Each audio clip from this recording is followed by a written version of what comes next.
reconciliation. Before we get started, we just want to do a little housekeeping. We want to just say to everybody that the restrooms are out of the door to the right. And then during the program throughout the day, you're welcome to help yourselves to refreshments that you'll see on the table to bring them back to your chairs. So with that being said, everybody, we want to welcome you and we want to follow our program as you see printed. We also remember that if you need to use the restroom during the program, don't wait, just go ahead and do so.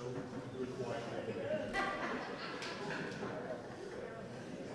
At this time, we'd like to ask Muaf El-Khattab to come forward for our invocation. And then afterwards, our welcome and acknowledgments by Dr. Janice Franklin.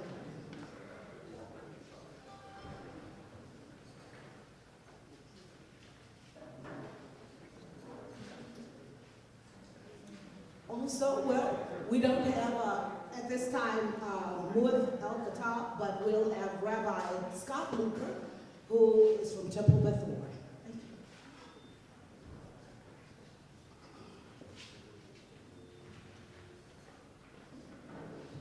It's a pt1, not used to being overlooked sometimes, but no. So I'm going to, from a Jewish perspective, we don't just lead with prayer. We also lead with teaching.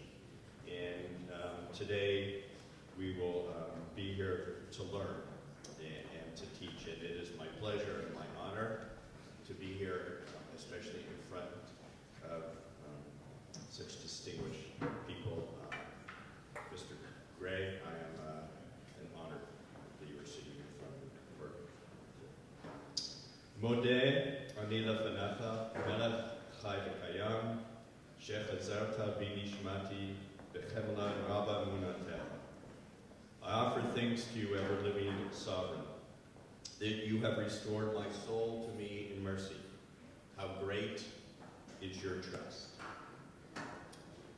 This coming week, we are in the Jewish community celebrating a holiday known as Pesach, or Passover, and it's a 7-day holiday. And Passover, and the celebration and the remembrance of it, is biblically ordained. Passover is a celebration and a memory of an escape from oppression under Egypt, and yet the text tells us to love the Egyptians.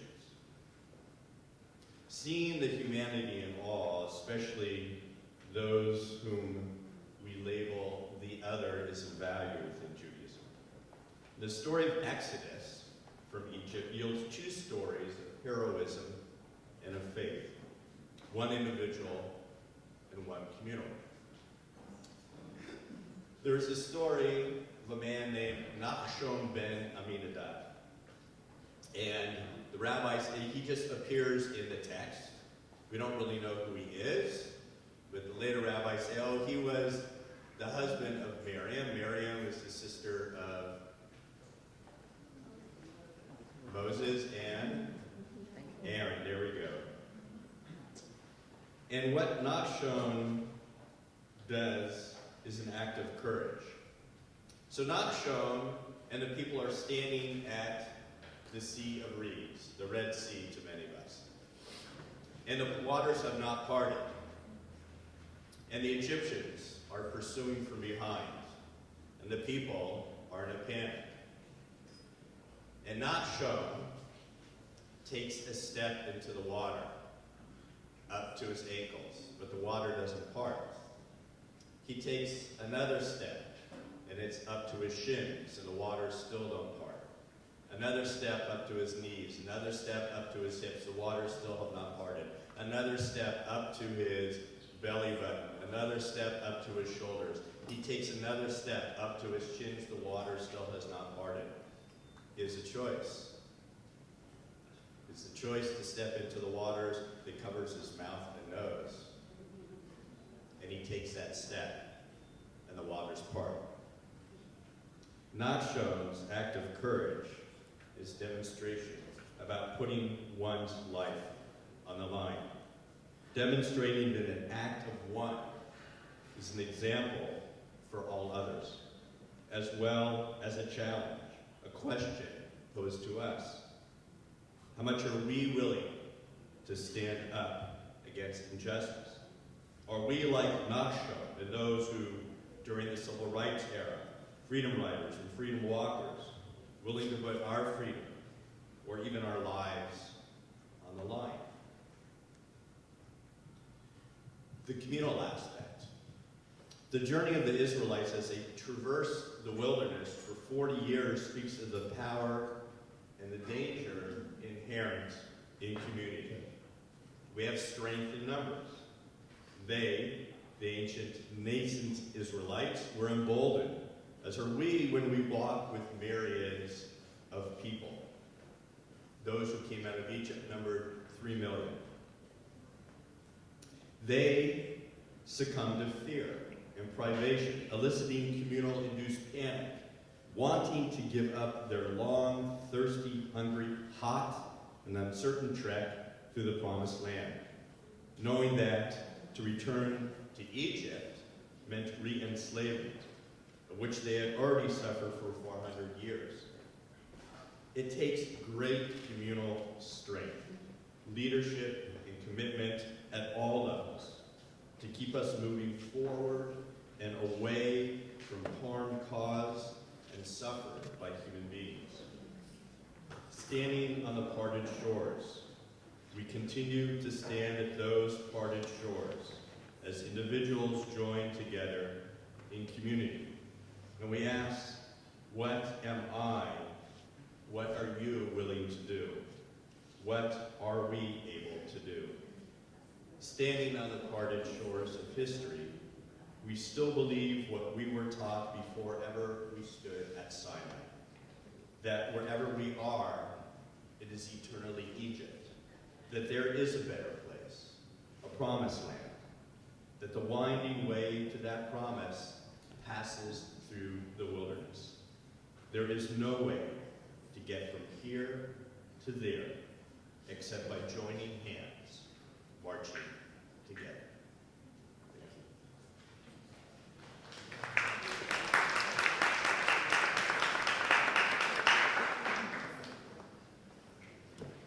Thank you, Rabbi. Up next, we have the chief, the head of this organization, Dr. Janice Franklin, so to speak. She is the dean of the Levi Watkins Learning Center, project director for the National Center for the Study of Civil Rights and African American Culture at ASU. Dean?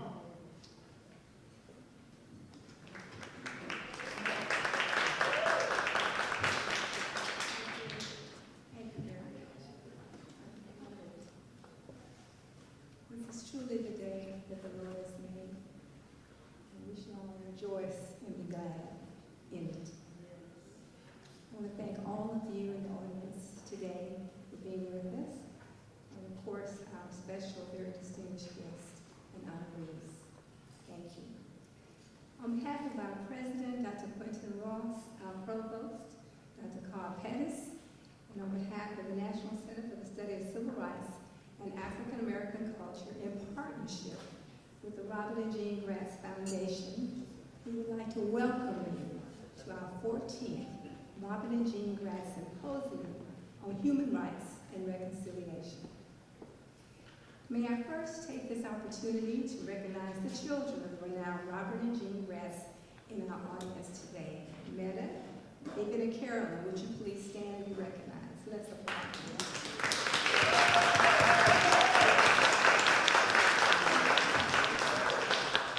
Thank you. Also, I would be remiss if I did not recognize the National Center's historians who worked with me and alongside Reverend Ms. Jean Greatz to ensure that this program reflected their lifelong commitment to human rights and nonviolent social change. Please stand, Dr. Dorothy Autry and Dr. Howard Robinson. And let's applaud. I must say Dr. Autry has shepherded this program for many years and done an outstanding job. The National Center at Alabama State University is committed to preserving the work and legacy of Reverend Bob and Jeannie Greatz, who were cherished at our university and also worldwide for their work as humanitarians, civil rights activists, allies for justice, and beloved members of the ASU family. In fact, Mrs. Greatz completed her degree at ASU, so she's one of our alums. After I was fortunate enough to be introduced to the Greatz by Mr. Julian Vaughn, I asked them if they would house their papers at ASU. Reverend and Mrs. Greatz decided without hesitation to donate their prestigious artifacts to our university archives. And they later lived on our campus, ate with our students, and became ambassadors for the center, teaching visitors that the word race means respecting all cultures equally. They coined that phrase themselves. It is indeed an honor for our center to work with their foundation in hosting this special event that promotes the Greatz legacy and builds community among us all. As the African proverb suggests, when spider webs unite, you can tie up a lion. Our lion today is that of fear, intolerance, and the lack of understanding. Let us remember with reverence the work of two humble yet courageous partners and civil rights champions who sacrificed much for human rights and reconciliation.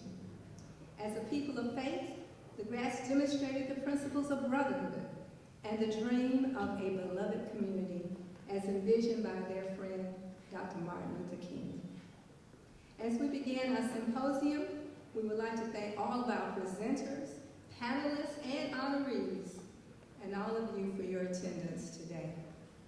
And with sincere gratitude, we thank Robert and Jean Greatz, whose memory continues to inspire us to join hands with love, build community, and march on until victory is won. Thank you and welcome.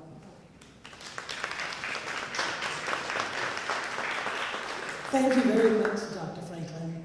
At this time, we would like to ask Ms.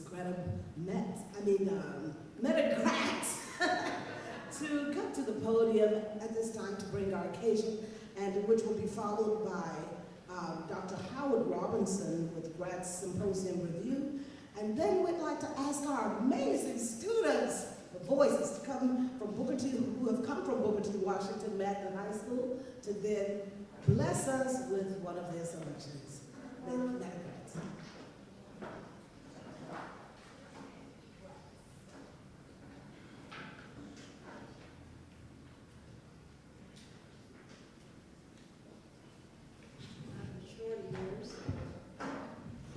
Welcome to everybody here. It is especially warming to see all the young students from JAG and from Booker T. Washington. Our main purpose today was to make sure that we included as many students as we possibly could, because you all are our future. We're counting on you to pick up the baton and carry us through to the next era. A lot of us are getting older, and most of us are getting older, and we are ready to share the burden and the joy of this work. So I'm here to extend a hearty welcome to all of you and a great love from our family and our foundation for the work that each and every one of you is doing, because it truly takes a village to do this work. And we have young students that give us so much hope, and we have some of them represented here. Some will be singing, some will be speaking, but we want to hear your stories throughout the day. And a lot of what we're doing today is asking for your advice, your ideas, what you want to see happen with the world, where you see your passion, where you want to put your heart and soul into this work, because it's going to take each one of us, and us as elders are here to help you do it. We can give you advice. We're here to tell our stories, but we expect you to carry on the torch and keep things going. Now, we're in a very unique space in time because we're at the apex and at a crossroads where the whole world is looking to us. We are the carriers of one of the most successful boycotts the world has ever seen. This is the 70th year of that boycott, also the 60th year of the crossing at Selma and the Voter Rights Act.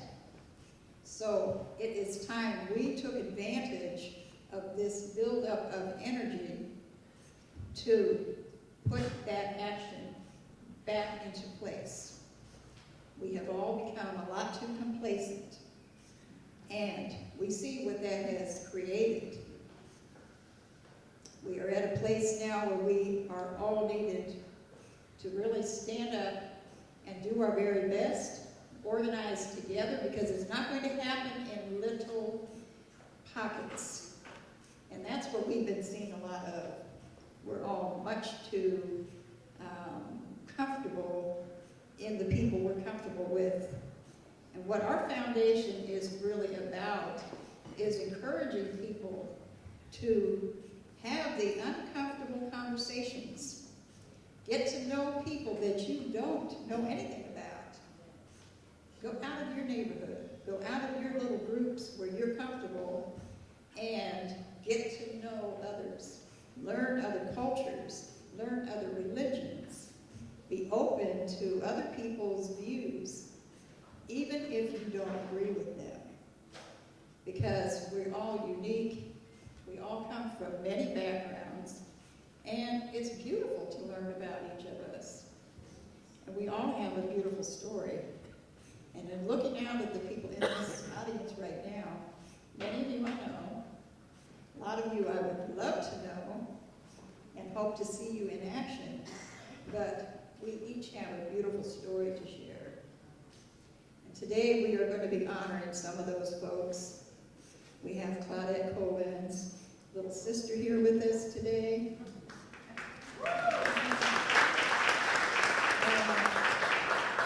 I'm having a hard time not crying now because I know how important her sister is to the students where she went to school. And they'll talk more about that later on. We also have Attorney Gray here with his wife, Carol.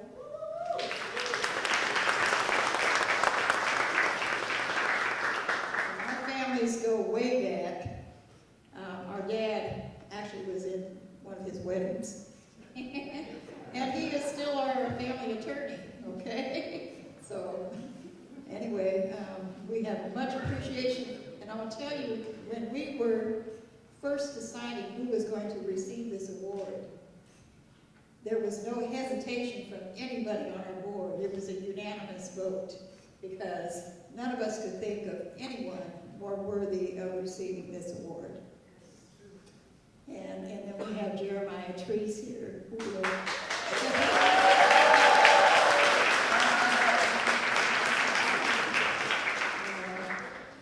who exemplifies what we're looking for in leadership, okay?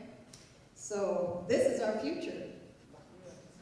I couldn't be more proud of the kinds of young people that are coming up today, and it brings all of us so much pride and hope. And what is the saying I keep hearing from a lot of people? That today, joy is your best defense and your best tool, you know. Don't allow the negativity that is out there to take you down, because that's what they are hoping you will do. We are joyful people. We take joy in the work that we do. It is our privilege to do that work, and we're here to joyfully do that. So thank you so much for each and every one of you for being here.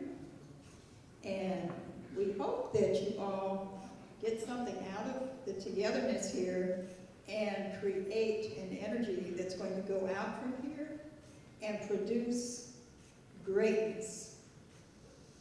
Thank you so much.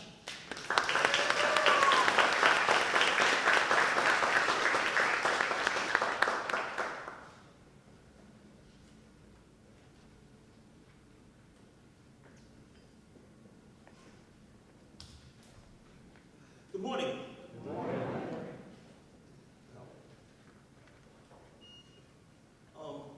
It's my responsibility to talk a little bit about how we got here, how the Robert and Jean Greatz Symposium on Human Rights and Reconciliation came to be. And I want to weave that discussion into a story about the family, about Alabama State, about the National Center. So please give me a few minutes to do that and explore the origins of the symposium and its trajectory. In 2007, the National Center for the Study of Civil Rights and African American Culture at Alabama State University established the Robert and Jean Greatz Symposium on Human Rights and Reconciliation in honor of longtime human rights activists, Robert and Mrs. Jean Greatz.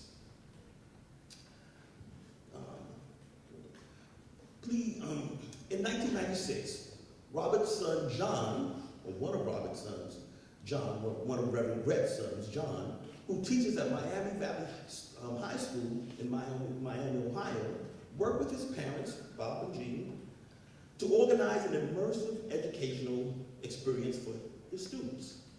In addition to classroom lectures, John organized trips where Bob and Jean traveled with students to Alabama as Reverend Greatz shared his observations about the people and places important to the civil rights movement, particularly his work with the Montgomery bus boycott, his involvement in the Selma Montgomery March, and his experiences in the March on Washington. Within a short period of time, the Gretz's began leading their own immersive experiences or pilgrimages through the Lutheran Church and even with international groups. Okay. At the same time, in 1996, next slide, at Alabama State University, then President Dr. William H. Harris asked Dr. Janice Franklin, Dean of the Levi Watkins Learning Center, to head up a new initiative, an initiative they entitled the National Center for the Study of Civil Rights and African American Culture. Next slide. 2 years later, the Friends of the Library, again, the dean is the dean of the library. The Friends of the Library sponsored a spring banquet where Julian Bond served as keynote speaker. There, Dr. Franklin engaged Bond, who had been a former congressman, a communications director for SNCC, former Georgia House of Representative member. In that conversation, Dr. Franklin asked Bond if he would consider donating his papers to Alabama State University.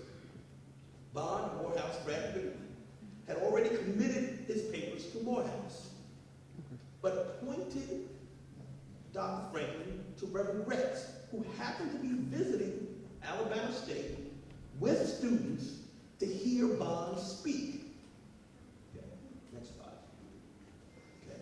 From that point forward, the relationship between Alabama State University and the Greatz family began to blossom.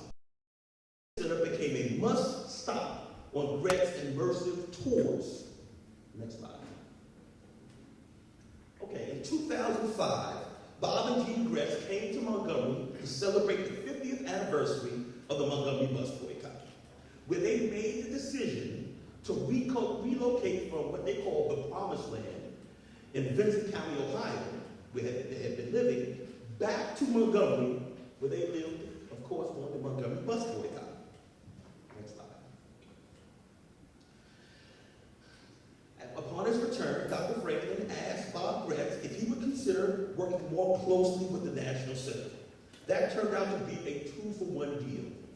I'm going to explain my experience with this 2-for-1 deal. Of course, I had heard about Reverend Greitz. I actually was in grad school in Ohio and came to Montgomery, and while I was in Montgomery, I attended a lecture that Reverend Greitz conducted. And that was exciting for me to meet this person who had been a historic figure, written this book. Subsequently, I came to work at Alabama State, and one of my charges was to do oral histories, to capture the voices of the people who had impacted this nation's history, and particularly in the civil rights movement. And one of the oral histories I did was with Reverend Greatz. And Mrs. Greatz, we were in the old library, Mrs. Greatz was sitting off to the side, off of camera, and I was interviewing Reverend Greatz.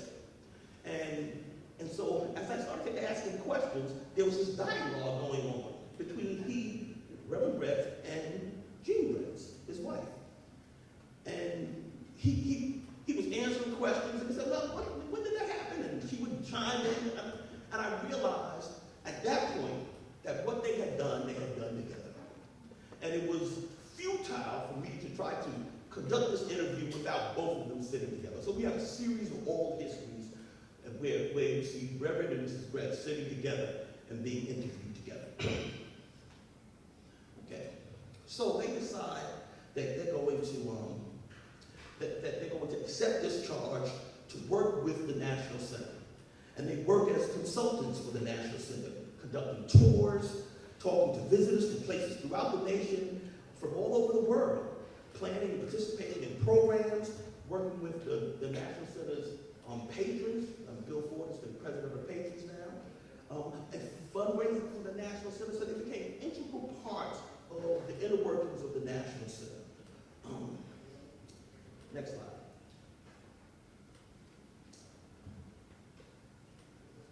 Okay, Dr. Franklin then approaches the Greatz with the idea of doing a symposium. They enthusiastically agreed, and in 2007, the National Center hosted the inaugural Greatz Symposium on Human Rights and Reconciliation. Next slide. From 2007 to 2019, the Greatz advanced the cause of human rights in this community and around the world. They worked closely with Dr. Dorothy Autry to conceptualize the symposium to stimulate action-oriented citizens towards reconciliation, while examining those factors that divide ethnic groups. Next slide. So over the years, we've had a number of symposiums that have dealt with all aspects of race and reconciliation and moving towards this idea of the beloved community. So we've had representatives from, next slide, from South Africa, and they've had and looked at their efforts at reconciliation. Next slide. We've had Bernard Lafayette, who was integral in the modern civil rights movement and has formalized a nonviolent approach to solving today's problems. Next slide. We've looked at the life and work of Martin Luther King, the Greatz interaction and activities along with the Kings. Next slide. And we looked at the concept of nonviolence. So, and this is just a snippet or just a few of the many programs that we've had under the guise of the Robert and Jean Greatz Symposium over the decades. So, the Robert and Jean Greatz Symposium on Human Rights and Reconciliation resumes this year, 2025, and will continue to be held annually with a focus on Dr. Martin Luther King Jr. and his dream of a beloved community. Thank you.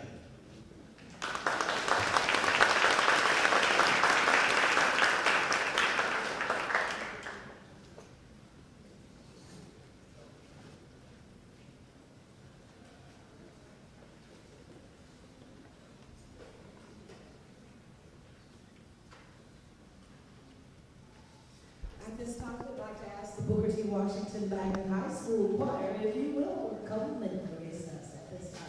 As they come, everybody, I was sitting there thinking and looking around the room, and I believe most of us in this room met one another in some way, somehow, through Robert and Jean Greatz, because I can truly say I met Tim Lennox at the house of Mom and Papa Greatz.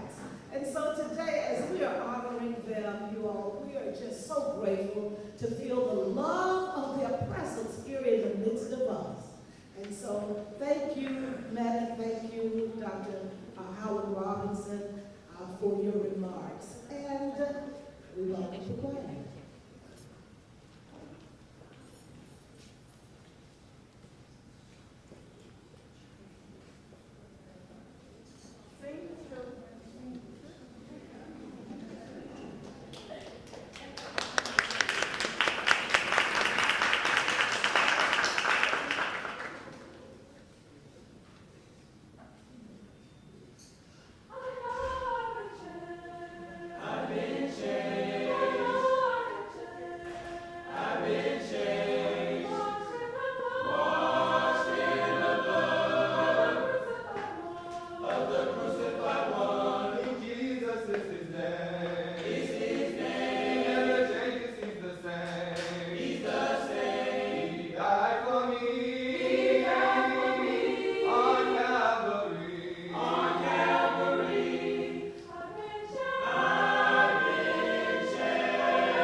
Tonight, we honor Claudette Colvin, a civil rights crusader arrested for refusing to give up her seat on a bus in segregated Alabama. Now, this was before Rosa Parks did the same, sparking the history-making Montgomery bus boycott. Here's Colvin's incredible story and the surprising reason it went untold for so long. You have heard the story, but likely didn't know this name. A lot of accolades went towards Rosa, and nobody knew about Claudette. Claudette Colvin was just 15 years old on March 2nd, 1955, when she refused to give up her seat on a Montgomery, Alabama bus, 9 months before Rosa Parks. When the news reporters asked me, why did I get up? I said, history had me glued to the seat. I said, it felt as though Harriet Tubman hand were pushing me down on one shoulder, and Sojourner Truth hand were pushing me down on another shoulder. And between these two historical women's, iconic women's I could not move. I was paralyzed in that seat. And largely omitted from history books despite her courage and boldness as a teen. Today, at 80 years old, she still recalls the day with clarity, remembering the exact exchange she had with the officer who tried to make her give up her seat. And I didn't repeat, I told him I paid my fare, and it's my constitutional right to sit here. So anyway, he yelled to the bus driver, he had no jurisdiction here. So we thought it was all over. If he didn't have no jurisdiction here, we thought it was over with because this is a traffic patrolman. So I wasn't breaking the law, just that the white lady didn't have a seat. The magnitude of her act of defiance didn't hit her immediately, not until she heard the lock of the jail cell. You can hear when the keys go click, or you can hear that sound, right? They lock you in.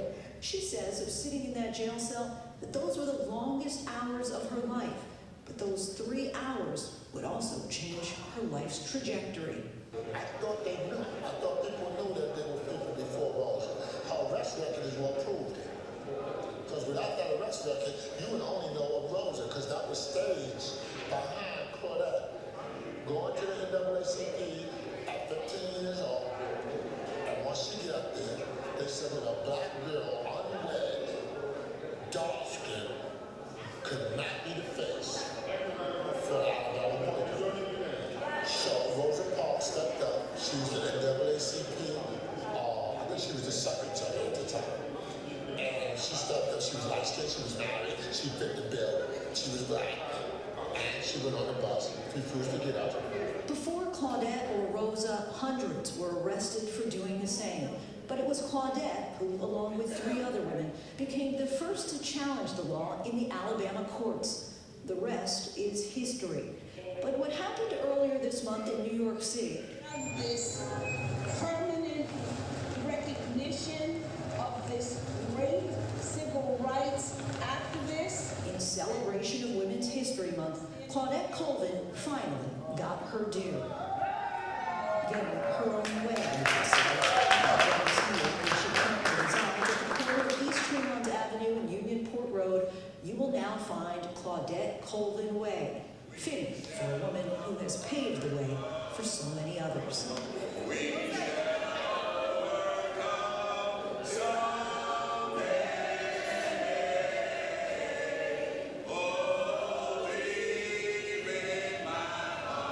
Claudette Colvin, we salute you tonight.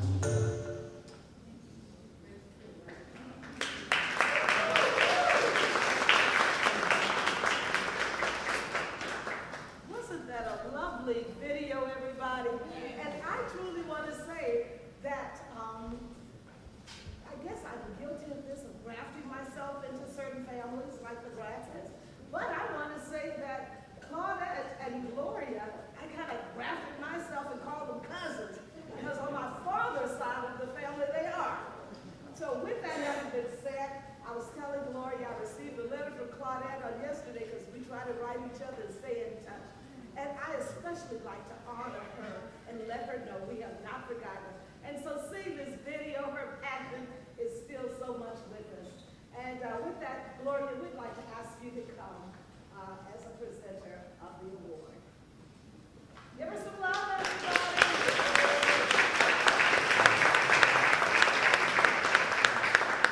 Oh, I see.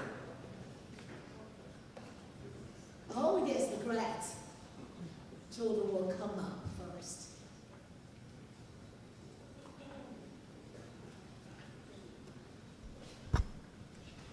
Good morning, everyone. Good morning. I'd like to ask Jeremiah Treese to join us up on stage.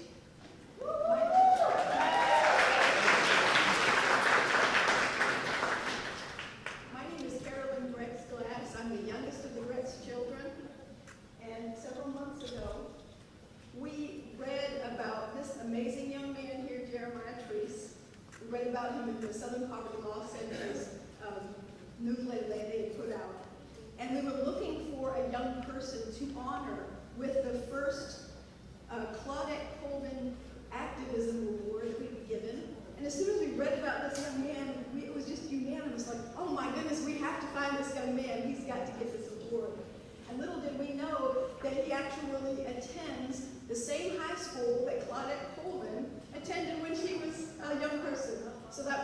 was a wonderful surprise.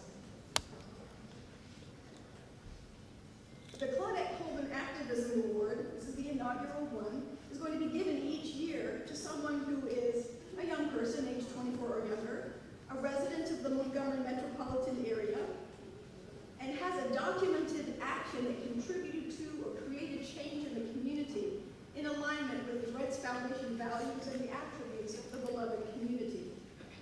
A local area youth leader who influences transformation in their community through courageous thoughts and actions and inspires the next generation, advancing society closer to manifesting the hope of the beloved community. Someone whose work and who they are as a person has significantly contributed to building the beloved community. And of course, Jeremiah fits all of those criteria.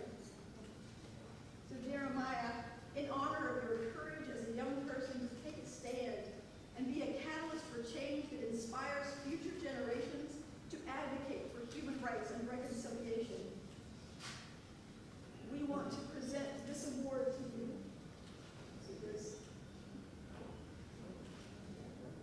presented to Jeremiah Priest of the Greatz Foundation.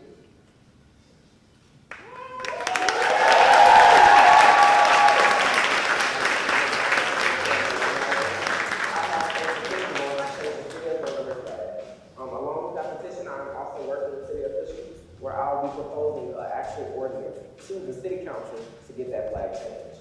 The flag was adopted in 1952. It was the beginning of the civil rights movement, and it was during the Jim Crow segregation era. The current flag has 7 white stars that align in the middle that all symbolize the 7 states of the Confederacy, and gold green, which symbolizes honor and glory. The blue in the flag symbolizes the denotation of the unity of today, which is the colors of the Civil War soldiers as well. The city of Montgomery has a lot of history, some positive and some negative, and we are the heart of the civil rights movement. So being the heart of the civil rights movement, symbols like this symbolize what this city stands for. And I don't think anyone would want to be in a city that stands for division. The best way for the community to help is go and sign the petition. You can go on change.org/change the MGM flag. We have over 1,000 signatures right now, and I can't wait to take all 1,000 signatures, print it out to all the city councilmen, and be able to express that the community is behind me.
Absolutely love you. And on behalf of all of us, we are so proud of you and so proud to have you be our first recipient. And our brother has something to present to you, and then we would like to hear some words from his class. So when we got talking about you and receiving the award, it was also noted that you'll be going to Berea College this fall.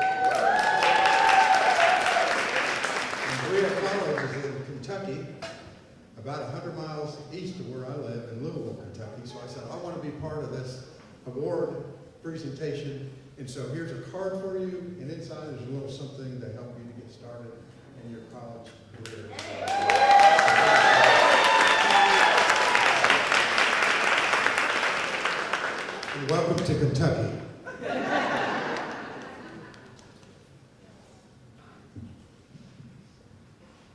morning. My name is Gloria Gadsden Laster, and I am one of Claudette Colvin's 6 living sisters. On behalf of Claudette, I'd like to extend our deepest thanks to Meta, to the Greatz family, to Robert and Ed and Jean E. Grattan Foundation, Alabama State University, the beloved community, and our cherished King Hill family for inviting us to be a part of this powerful and meaningful occasion. This year's theme, Building the Beloved Community, Walking From to Marching to Healing and Thriving, beautifully captures the spirit of the 14th annual Robert and Jean Greatz Symposium on Human Rights and Reconciliation. It is a timely reflection of both the progress that we've made and the work that we still have to do. Claudette is deeply honored that the foundation has chosen to name the inaugural Greatz Foundation, and I'm mispronouncing that, Greitz. The Greatz Foundation Youth Award is a tribute not only to her legacy, but to the courage of young change makers such as yourselves, continuing the fight for justice today. When I spoke with Claudette about this year's recipient, Mr. Trace, a brave 16-year-old who boldly challenged the flying of the Confederate flag at City Hall, her heart was full. She wants Jeremiah and every young person listening to know this: never underestimate the power of your voice. No matter your age, you can be the spark that ignites a movement and ignites change. Jeremiah, Claudette applauds the courage, your conviction, and your commitment to justice. You stood up, you spoke out, and you made a difference. You embody the very spirit of this award, and we congratulate you with pride and grateful for the future. Thank you.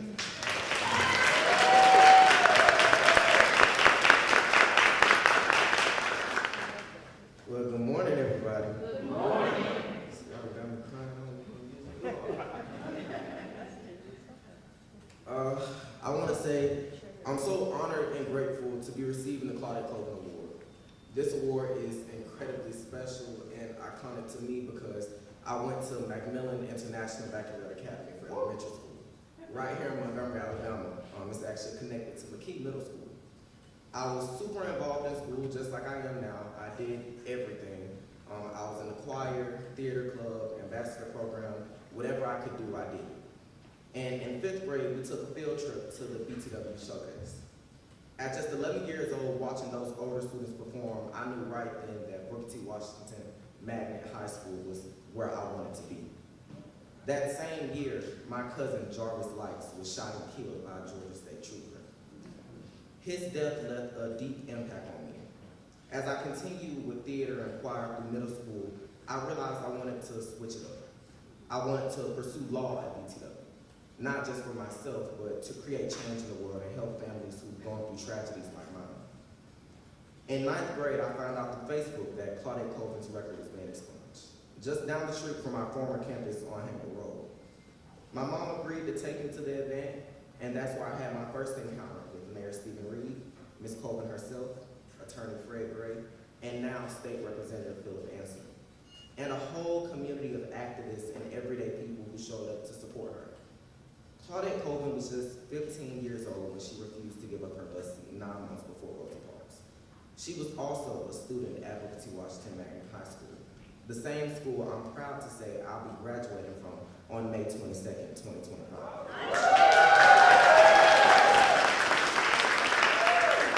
I share all of this because I truly can't express how honored I am to receive an award inspired by a young black girl who chose to take a stand when so many were afraid. At just 15, she challenged a system designed to break people like her. Her courage didn't just spark the civil rights movement, it mobilized the community. The Montgomery bus boycott wasn't just a reaction. It was a powerful message to this country that we are a force to be reckoned with. So thank you to everyone who paved the way, who created a legacy, not just of survival, but of resistance, of courage, of leadership. Because of people like Claudette Colvin, I know that we can and we will continue to change the world. I'm receiving this award for my work in changing the city of Montgomery's flag. I never imagined that starting a petition would bring me to this moment. The current flag includes Confederate symbolism and was adopted during the height of the Jim Crow era, a time when cities across the U.S. were making it clear that they did not see African Americans as equal. These artifacts of the Confederacy aren't just relics of the past. They are tools that have been used to manipulate how history is remembered. And so I ask, why do we still see symbols of hate flying over cities built by freedom fighters? Why are we still honoring legacies built on division when we've inherited the legacy of courage, unity, and transformation? The purpose of the Confederate memorials was part of a broader propaganda campaign to erase the truth of the Civil War as a fight between slavery and freedom. And while that narrative may have been pushed for generations, Black Americans never forgot the truth or the history behind it. It's not about erasing history. It's about telling it truthfully. We shouldn't be glorifying people who committed treason to preserve slavery. My initiative to change the Montgomery flag started with a petition that now has over 2,500 signatures and has gained the attention of the City Council and Mayor Stephen Reed, who has been working with me to form a proposal and begin the process of changing the flag. Something I've heard often growing up is, if you're not at the table, you're on the menu. We have to continue, not just being at the table, but shaking the table, making sure we're seen and heard. Right now, our generation is facing challenges that aren't new. We know African Americans have long faced disparities in education, healthcare, and more. This won't be the first time we face hard times. And if we must, we know how to rise up by educating ourselves, advocating for ourselves, and fighting the battles in front of us. We're at a moment where even our most basic human rights are being questioned. The Constitution isn't being upheld, and young people, especially young Black people, are among the main ones under attack. So I ask, why is Head Start an issue? Why is African American history under fire? Why are HBCUs being attacked? Why is diversity, equity, and inclusion seen as a threat? Why are we being told we have to choose between diversity and qualifications when statistics show Black women are the most educated group in the U.S.? We cannot stay silent while billionaires and corporations fight against everyday people. That's why when I think of reconciliation, I think of ambassadors of change, like Jasmine Crockett, like Baird Rustin, Fred Gray, and every person who's chosen to take a seat at the table to make the change we want to see. I've been hearing a lot about the division in our country right now, division that exists because too many people in our government refuse to choose between what's right and what's wrong. They won't hold their peers accountable even when they know they're out of line, simply because of the political parties they're tied to. But beyond party politics, this last election revealed the rise of a different kind of party. I know a lot of us have heard about this party, the I Don't Care Party. This group is made up of approximately 90 million eligible Americans who didn't vote. Because of that silence, because of that absence, many of us are now afraid of what's ahead for the state of our country. When people check out, justice gets checked out too. We are the generation that must rise, not just to be seen at the table, but to rebuild the table, reshape the conversation, and reclaim the narrative. It is time to vote. It is time to speak up. It is time to challenge injustices in our schools, our city halls, and our communities. We must demand equity in education, defend the truth in our history, and make sure no young voice is ever silenced. Claudette Colvin didn't wait to be invited to change, she became the change. Now it's our turn. Before I go, I want to give a special thank you to the Greatz Foundation for presenting me with this award. Thank you for being an ally, not just to the civil rights movement. but to the community around you. Thank you for opening your backyard to integrate Montgomery's first swimming pool. And for showing that standing up for one another is always the right choice. Because at the end of the day, no matter our skin color, we are all human, created by one God, each with a journey and a story. Thank you to my mom.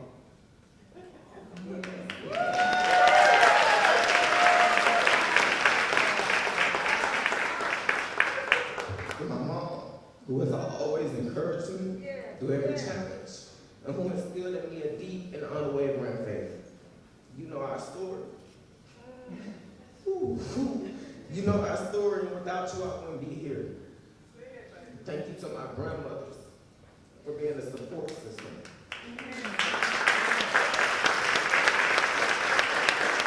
Thank you for being that support being when things got tough. And thank you to every educator in the room for pouring yourselves into our lives and our futures. And thank you, BTW, for teaching me what it means to pursue excellence in all things. And finally, thank you, God.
Alabama attorney who represented civil rights leaders that helped transform the country. His name is Fred Gray. He was born in 1930 in Montgomery, Alabama. He graduated from high school at 16 years old and enrolled at Alabama State College shortly after. Later, Gray got his law degree from Case Western Reserve University in Cleveland before moving back to Montgomery, pledging to fight against racism. He represented Martin Luther King Jr., Rosa Parks, and the victims of the Tuskegee syphilis study. He was also on legal teams that helped integrate the University of Alabama and Auburn University. When he opened his Montgomery law office in 1954, Gray was one of the few black attorneys in Alabama. He played a pivotal role in dismantling legal segregation in the state. In 2002, Gray became the first black president of the Alabama State Bar. Last October, the city of Montgomery honored Gray by renaming the street he grew up on Fred D. Gray Avenue.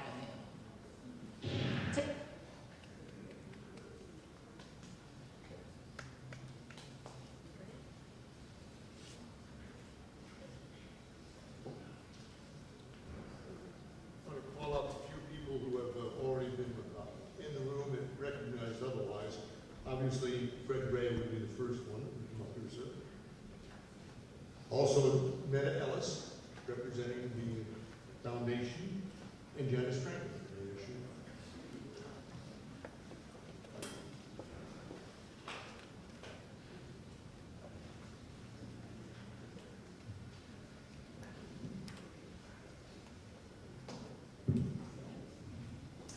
It is with great honor that the Greatz Foundation has unanimously chosen Attorney Fred Gray as our inaugural recipient of the Lifetime Service Award.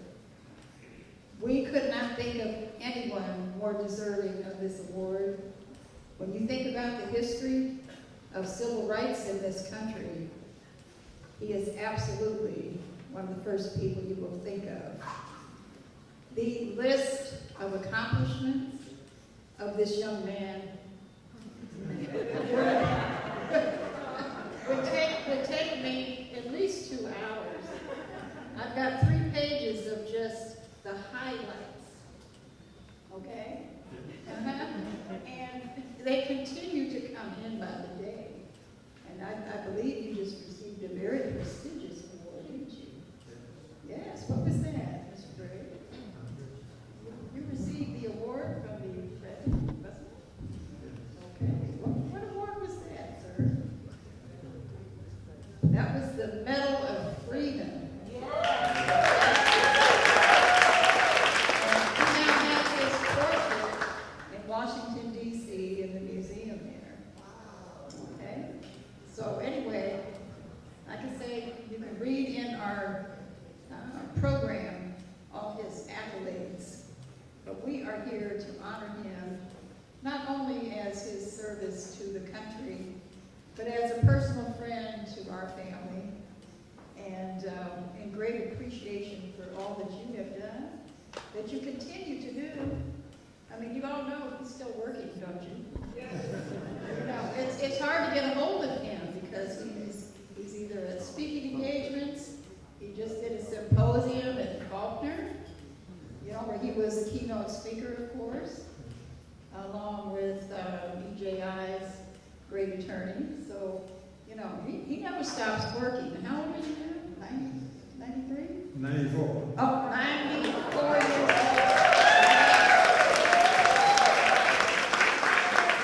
This young man runs circles around most of us.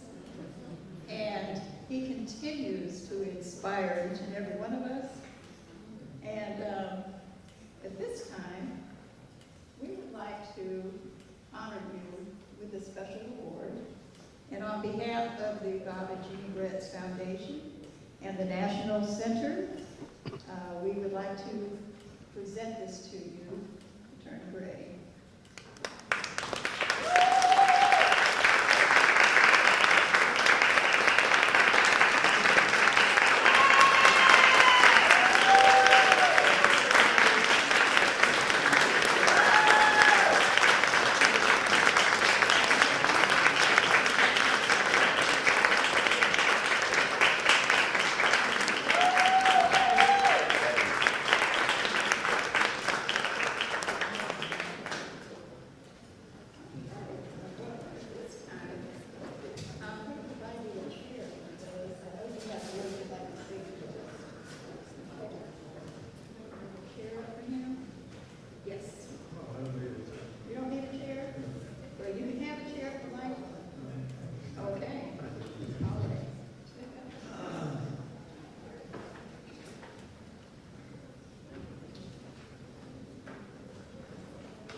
Thank you, Madam Chair.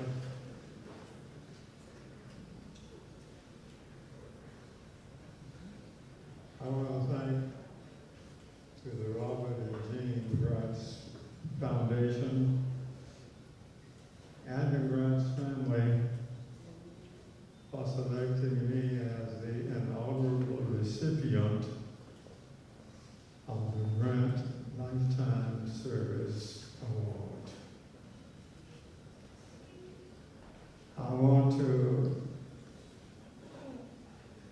acknowledge the presence of my wife, Carol.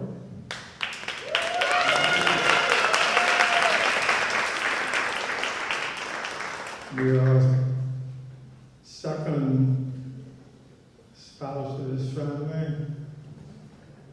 I lost my wife, Bernice, who is a graduate of this institution,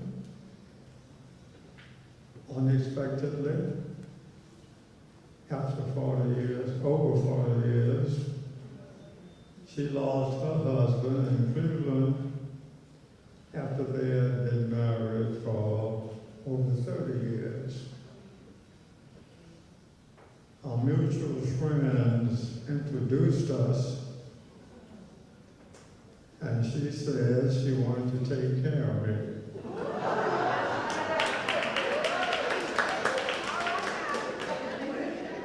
And for 26 years, that's what she has done. Thank you.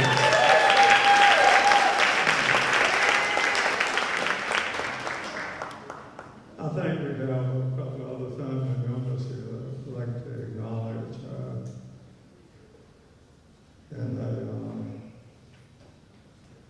Karen Gray Nesbitt, who is a niece, and her husband Bob, and her brother Thomas Gray Jr. The two of them are children of Thomas Gray, a graduate of this institution, and served on the board with Brad. Thank you very much.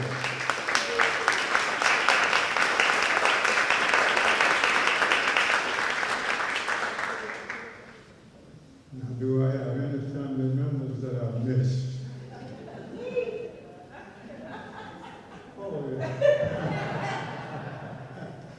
And anybody else that I should have acknowledged that I didn't acknowledge, I want you to know that I'm acknowledging you now.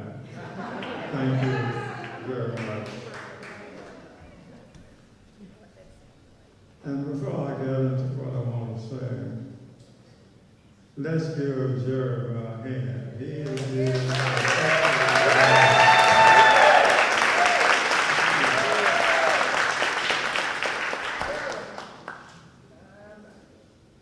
And I want to share with you what the chairman of the foundation said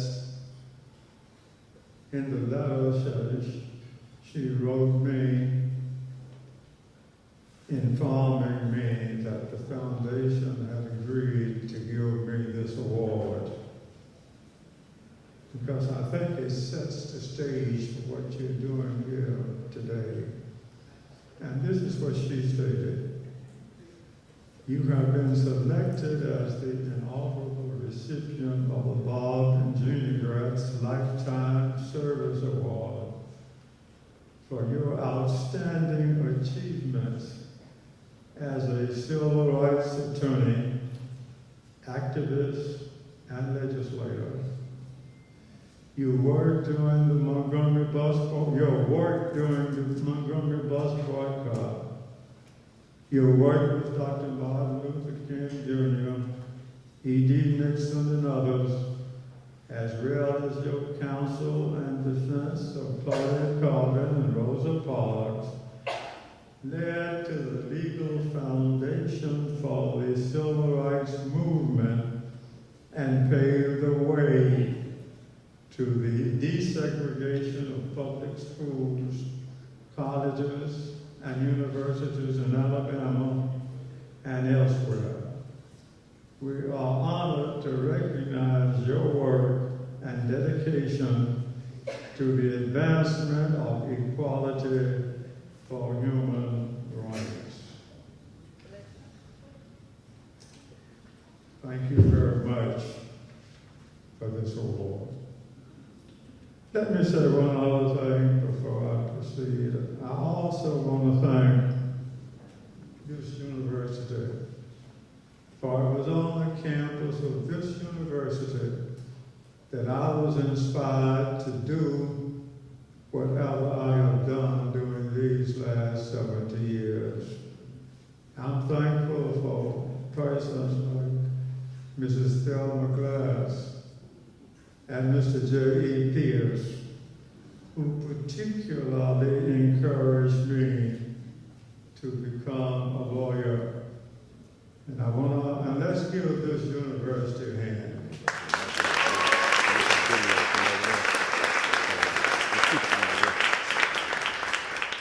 I want to also thank and recognize the fact that Mr. E.D. Nixon served a major role and encouraged me to become a lawyer.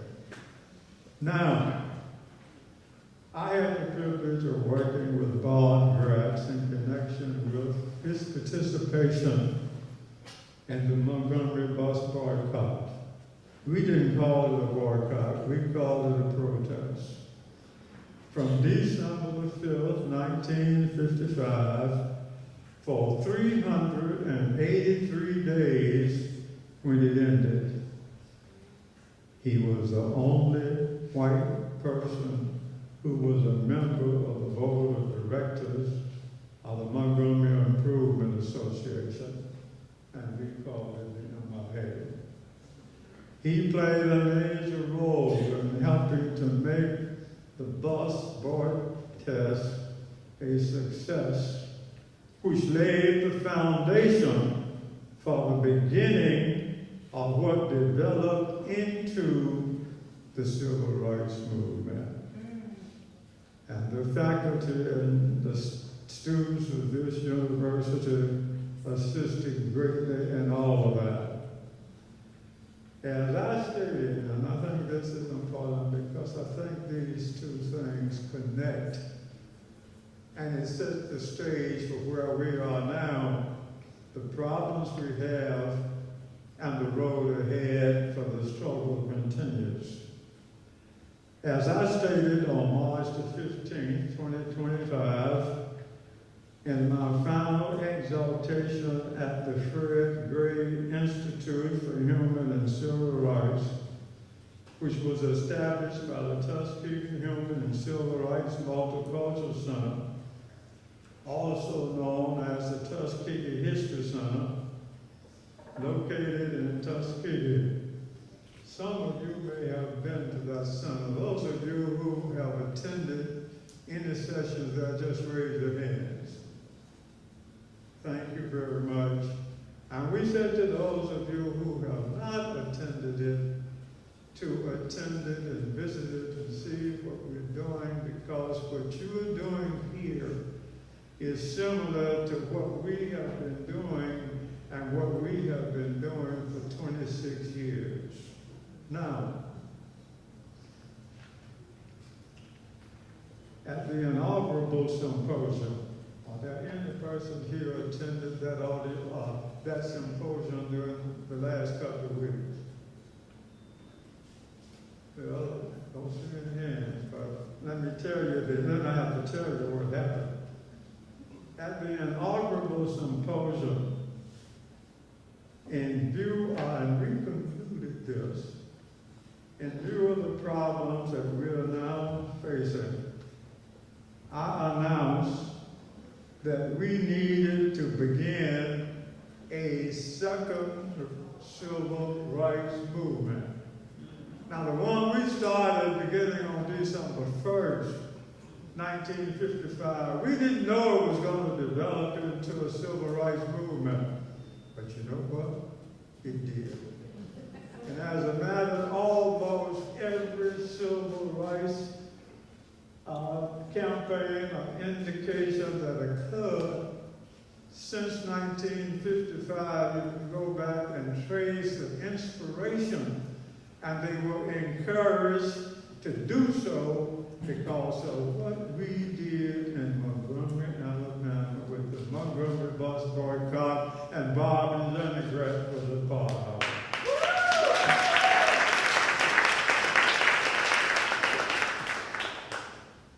At that inaugural symposium, and because of the problems that we're having now, and those problems have increased, I announced on behalf of the Tuskegee Human and Civil Rights Multicultural Center, who set up and established the Fred Gray Institute for Human and Civil Rights, we decided that now is the time for all of us to begin the second civil rights movement.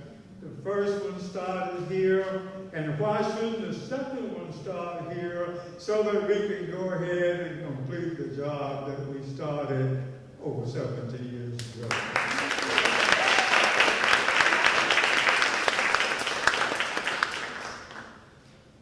And as I've just said, I hope you will use this program today to ignite the beginning of that second civil rights movement.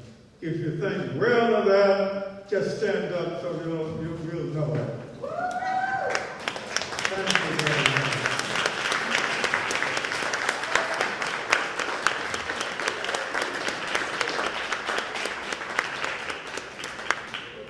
That's another reason why we need to ignite and remember the second civil rights movement. And that is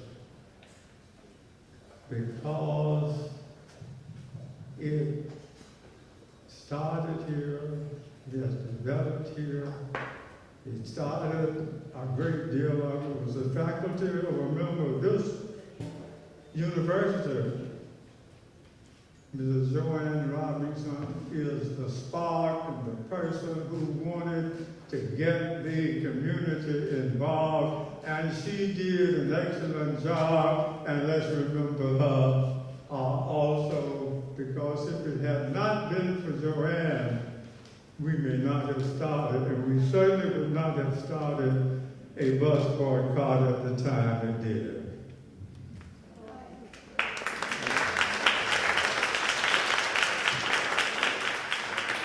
And finally, on that point, I am the only living planner and leader of the Montgomery Improvement Association that started the bus boycott.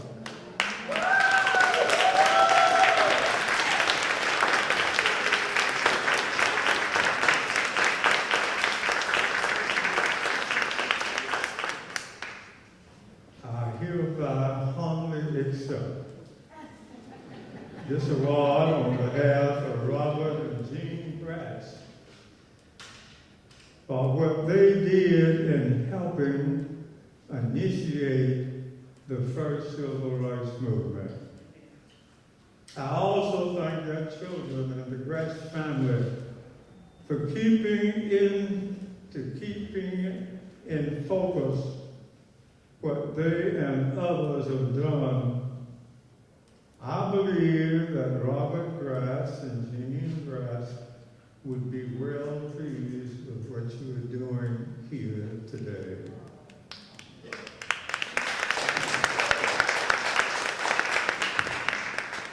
Secondly, I humbly accept this award on behalf of all those clients, including Claudette Carver, and there's something unique about her, and that is she was my first civil rights case.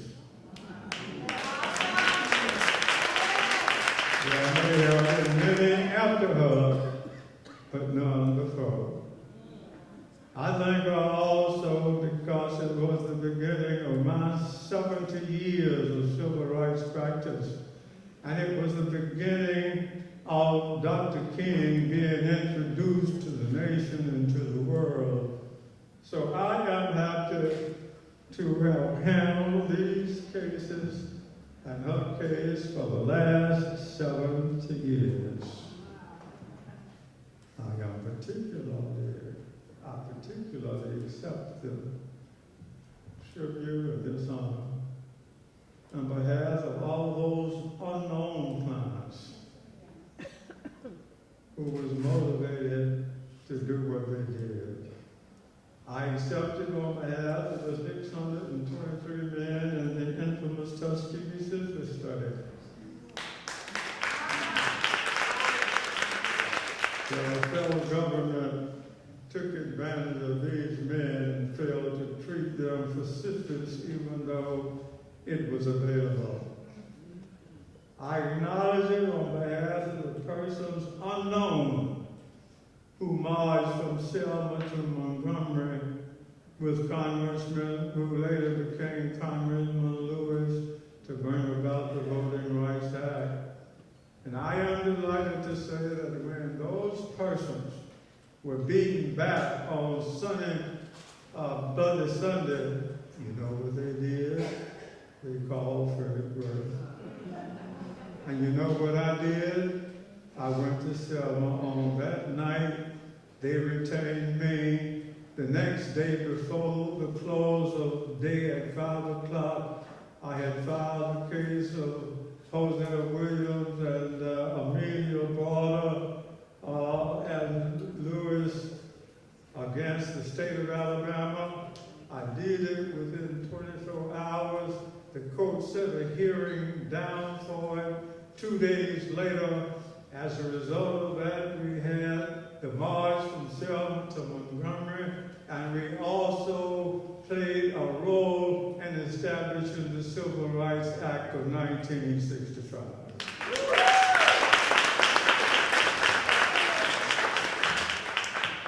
I accept this honor on behalf of all of those persons who participated in the sit-ins, freedom rides, freedom walks, all designed to demonstrate injustice in our country, many of which have now been changed as a result of what we did then. There's more. I accept the honor on behalf of those students who have been able to get a quality education on a non-segregated basis by lawsuits filed in this state. Finally, I accept it on behalf of the many men and women who were inspired in their own way, in their own communities, to help solve the problems. As they stated that all lives matter, including black lives. Because of what they and others saw in the civil rights movement that started here, I am thankful for them. So it is with deep humility that I accept this recognition on behalf of all those unknown heroes and clients whose names never appear in print media and whose faces never appear on television. But you know what? They are the ones who made it possible for me and Jeremiah to receive these awards here today.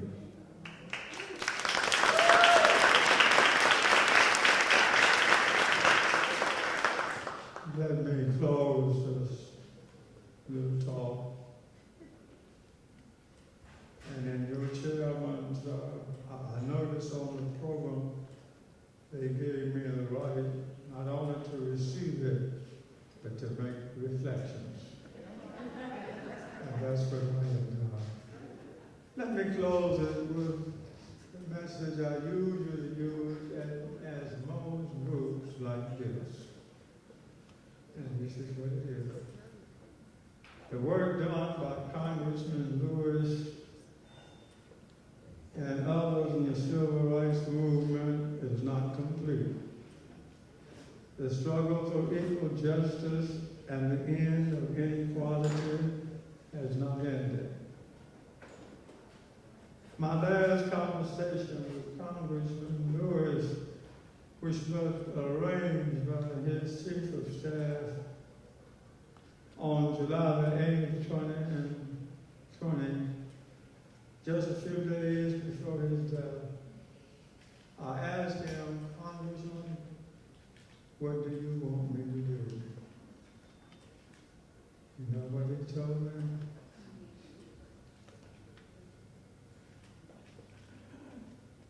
Keep pushing, keep going, set the record straight, do it in a non-violent manner.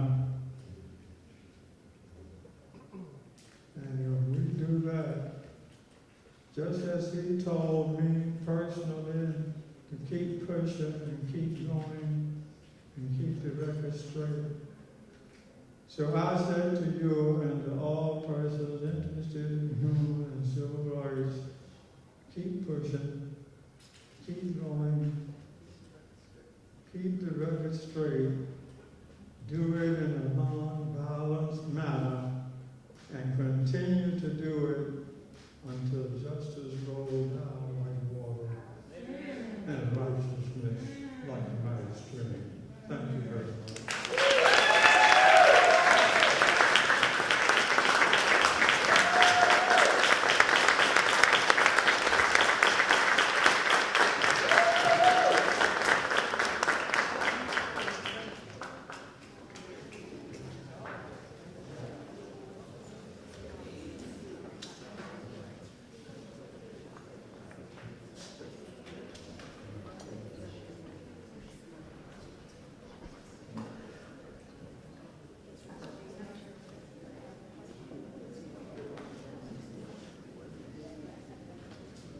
If you have a question for either of our fine guests today, a younger one and an older one, just come on up and we'll both have microphones on either side of the room to make it easy for you, and we'll call on you as soon as you come out.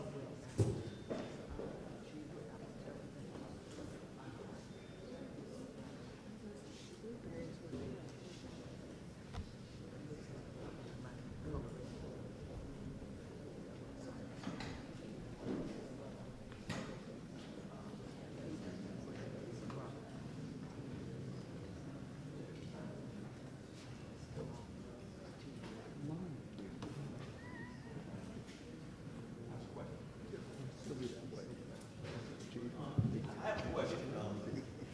Trees, I had the pleasure of talking to you, I guess when you early on in this process, and I left that phone call just sort of amazed at your tenacity, right? I know what I was doing in high school, and it wasn't that, right? But could you talk a little bit about what gave you the inspiration to translate what you saw as something that needs to be addressed? This flag that flies atop the city. And what gave you the courage to feel like, to understand that you had the power to make that change? That's a really good question. I'll speak on this. Dr. Robinson, a lot of you guys, y'all don't know, when I first started the petition, I was trying to figure out how to get it to the city council. So I posted on Facebook and Mayor Stephen Reed commented, and he was like, hey, keep going, bring it forward to the city council. I'm like, I don't know how to do that part. So the first thing I started doing was researching. I figured out who my city council representative would be, which ended up being Aronde Mitchell. I also found him through Facebook, the power of social media, use your phones. Found him on Facebook, I messaged him. He immediately sent me his number and told me to call him. When I called him, I'm thinking I'm just about to tell him what I'm working on. But no, I actually got interviewed by him and Dr. Robinson on the phone about my initiative and the things that I was trying to do. They, of course, in the phone call gave me their full support, and that's one of the reasons I've been able to get to where I am now. But to answer the question as far as the courage, I feel like, I've said multiple times, I do the Youth and City program. The Youth and City program kind of helps build us, allow us to use our voice and give us the power to get in front of these people or take these positions as youth mayor. One of my friends here, Jada Barnes, just got elected as the youth mayor for the city of Montgomery yesterday, because that's when we had the conference. But we're able to take those positions and go and argue and do those things. So when I seen the flag, I initially didn't know how to bring about the change, but once my former advisor told me, hey, this is something that can be changed, it just took over me. So I really feel like it was the power of our ancestors and the power of our history and the power of Montgomery that really settled in. and took that initiative and took that drive to give me the courage to go as far as I did. Because like I said, we've been fighting this for a very long time now. And it didn't start with me. It started before Fred Gray. It started with the Sojourner Truth and Harriet Tubmans. So I feel like I just was blessed. I can't say it was anybody but God.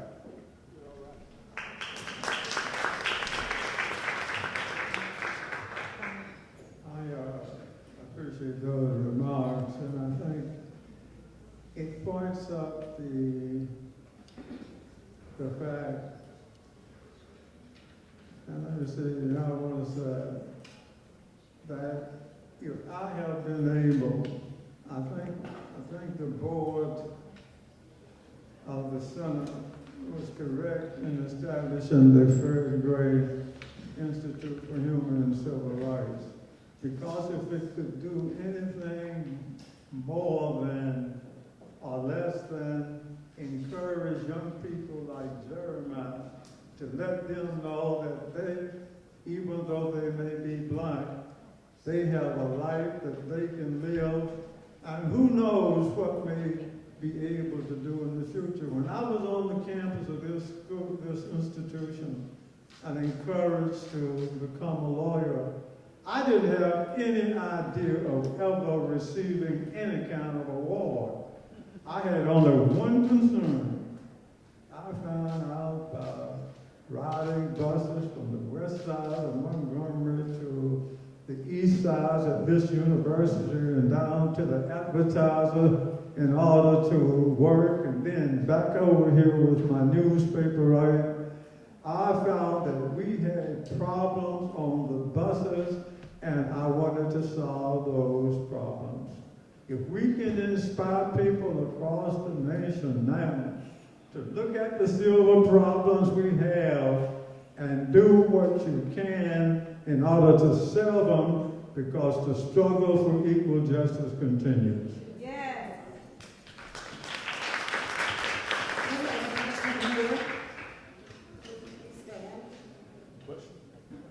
Will you please stand? Ask your question.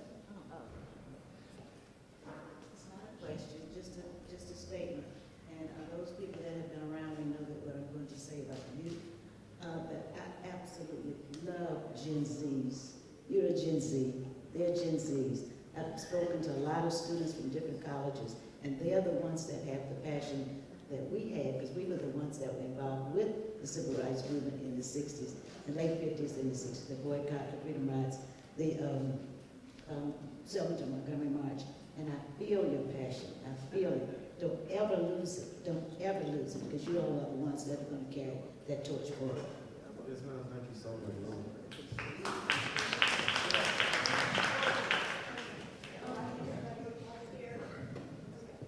I have a question for both Jeremiah and Attorney Gray. Attorney Gray, what you said about keep pushing, keep moving, keep the record straight really stood out to me. And I was curious if both of you could answer to this as well. How do you two find the courage to take initiative, take action, but also continue going, especially in terms of civil rights? Because as I'm sure, Attorney Gray, I'm sure you face threats, ridicule, and perhaps even violence. However, as we all see, you continue to keep moving, and you really help get the civil rights movement in Montgomery and in the country pushing. So I wanted to know, how did you find the courage to do that?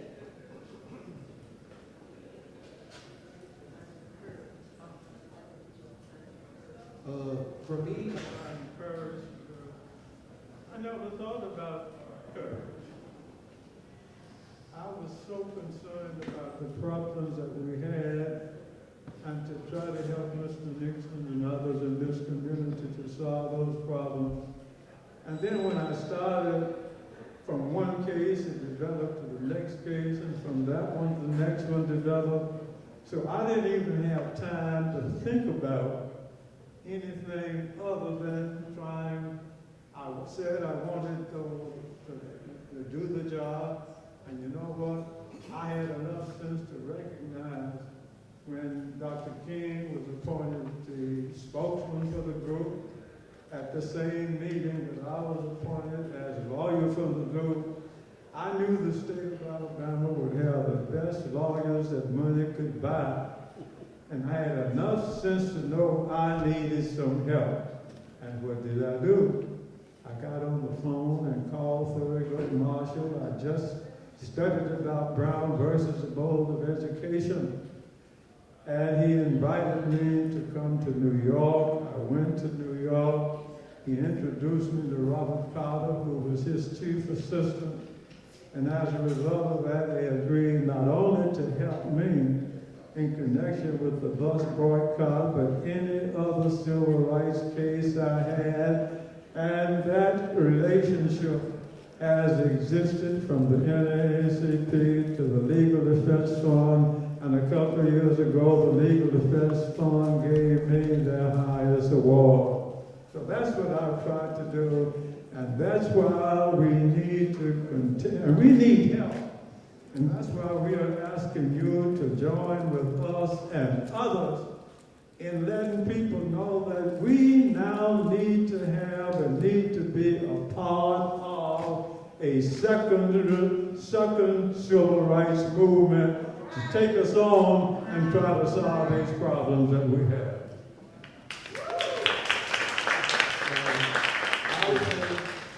I'll say me personally, the courage comes from you all. Not from the awards or anything, but simply the encouragement of you guys coming out, supporting, signing petitions, doing the walks, doing the marches, coming out, being hands-on with us. Because I can sit and post all day long or sit and advocate all day long for what I want to see, but it takes groups of people that have courage to come out and say, hey, this is what we all want to see to actually make that change.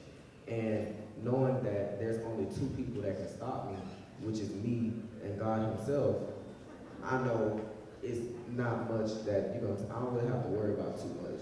So I say, as far as courage, that's all of you. So thank every single person in here for coming out. Thank you all for always advocating for me. Thank you all. Thank you, Mr. Gray, for everything that you've done in the community, sitting up here.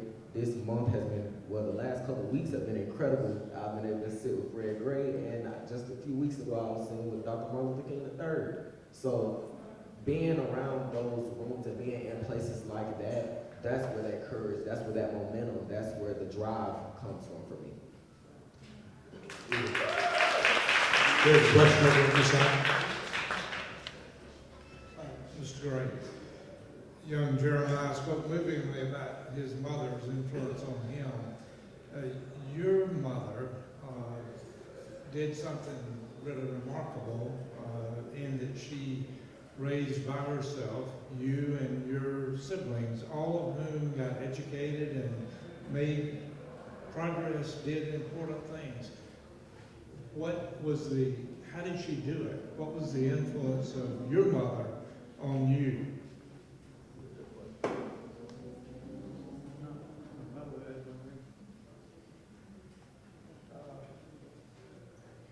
I think there are probably two things that had the greatest impression on me.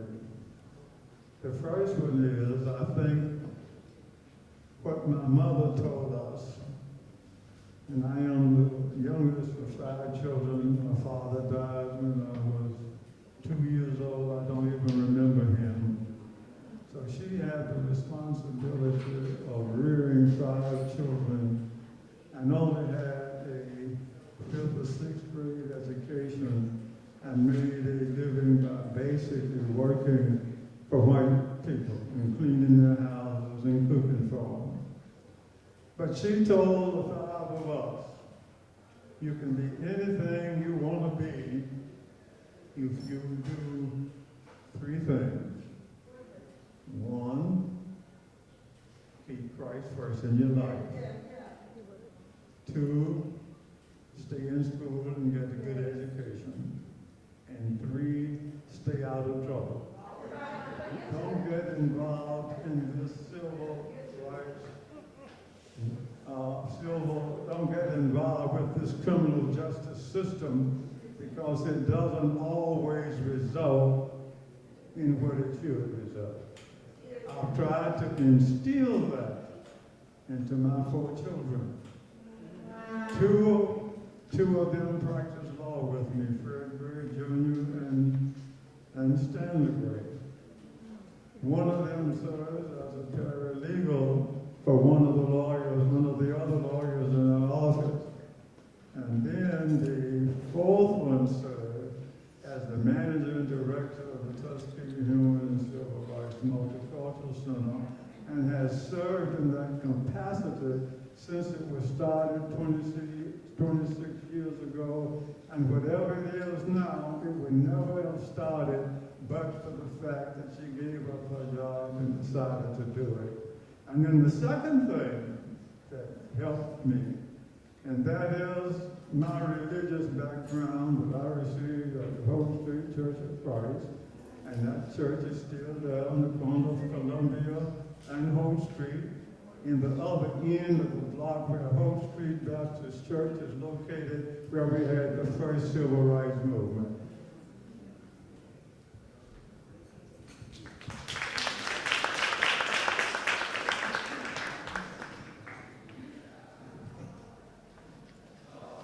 Good morning.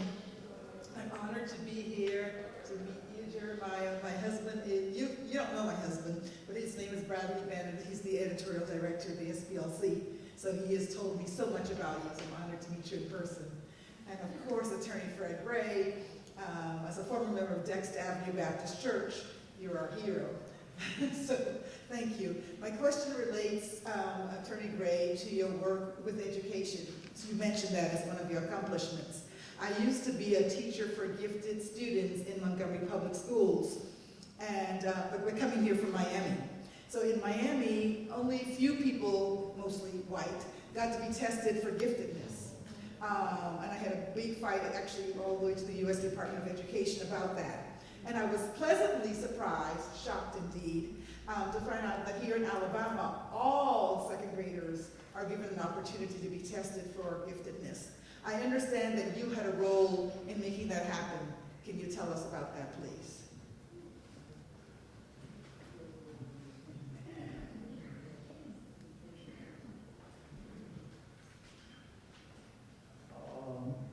You want to know my role in education? Specifically gifted students. Specifically for gifted students. In Alabama, this is one of the few states where all second graders are tested for giftedness. That's not happening in the rest of the country. If you're talking about, let me just mention one thing. Basically, you have a lot of people who are activists. I don't call myself an activist. I call myself a lawyer, and I have continued consistently to not be pulled into any other area other than expressing about the legal part of it, because you had other people in the movement could do that. And I could only do it because I had clients across the country who had children who they wanted to be properly educated. So I filed lawsuits that desegregated all of the educational institutions in this state, from kindergarten to and including university and schools of higher learning. We desegregated the University of Alabama, Auburn University, University of North Alabama. Then when they got the Auburn University in Montgomery, which we tried to stop, we filed a lawsuit and lost it. But we came back with the case against and it was Knight, who at the time was an official at this university, and filed a lawsuit against the state of Alabama to desegregate all of the institutions of higher learning. So I'm just happy to have been able to do that, and the struggle continues.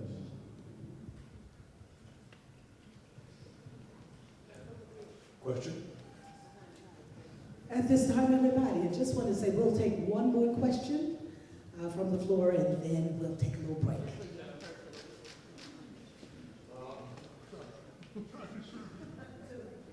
I don't really have a question, I have a comment, and I wish to commend you, Brother Treese, for your stand and for your anchor in Christ.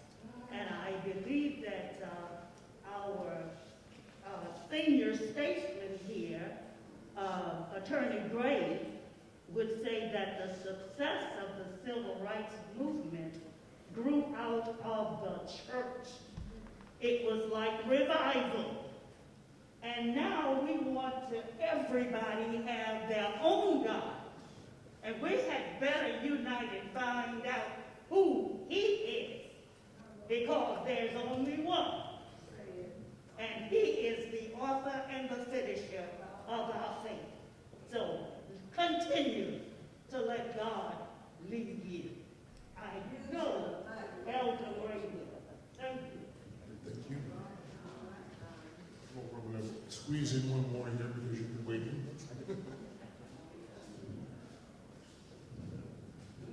We have a technicality that I get the last question. I get the last question. This is a history question that has been bothering me for years.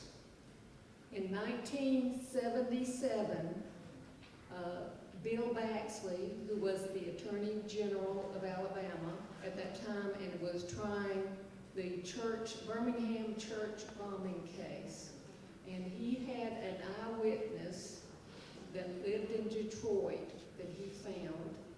Are you following me, Mr. Gray? Do you remember that he flew you to Detroit in an airplane because the witness refused to come testify at trial in the church bombing case in Birmingham? And he flew you to Detroit to talk to her.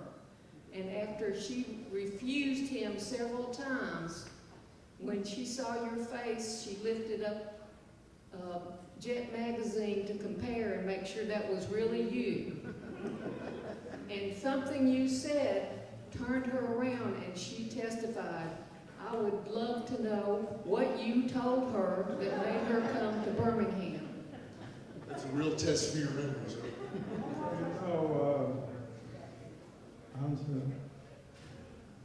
The interesting thing about Birmingham, let me tell you, I only tried 1, 2, and instrumental in 3 cases in Birmingham. Because number one, they had lawyers in Birmingham who served as a mentor to me. Arthur Shores, Peter Hall, and Oswald Billingsley.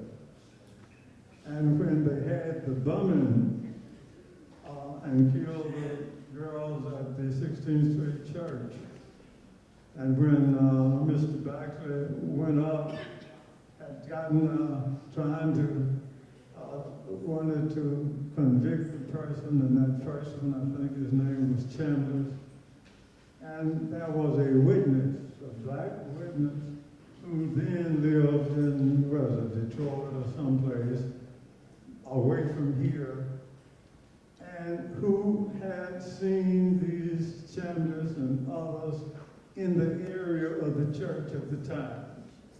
She had a picture of Dr. King on her wall.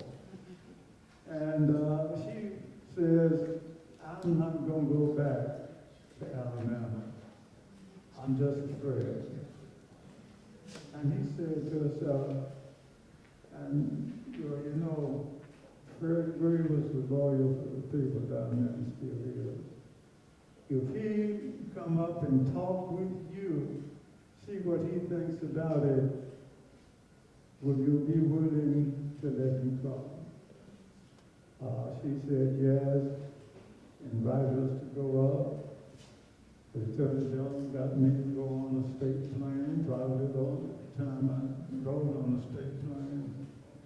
Went up, talked with her, and guess what? As a result of her testimony, Chambers was convicted, and then later on, others were also convicted. I think that's what you're talking about. Yes, sir, that is what I'm talking about. What did you say to Mrs. I don't even remember. Everybody, we're going to take just one more question. I'm just so happy that whatever I said to you, You know, it's nice to conveniently plead the fifth when it's necessary. We have a young person that wants to answer a question, so we want to make hers the last, okay? Mr. Gray, I just wanted to say that, I'm very impressed with your work, and I did have one question about when you represented Rosa and Dr. King. I wanted to ask, how did it feel to defend justice in a courtroom that was often built upon to uphold injustice?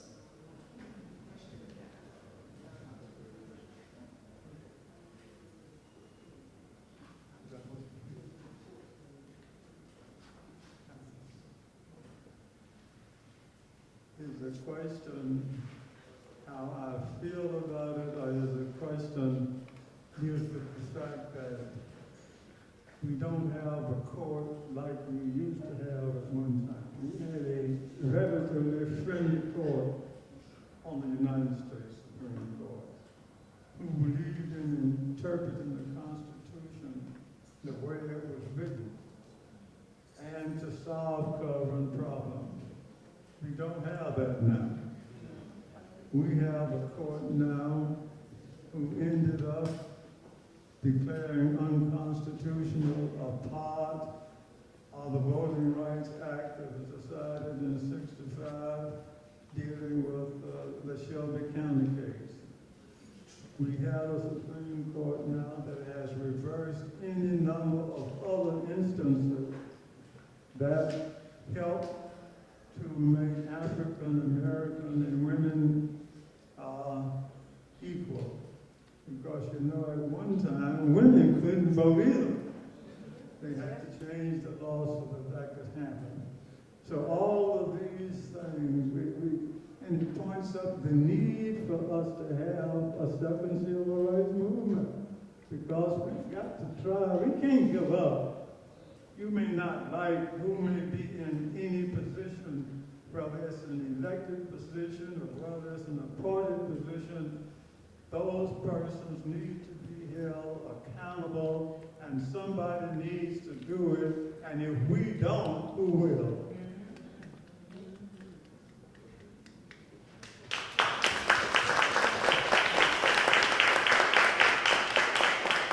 Thank you so very much.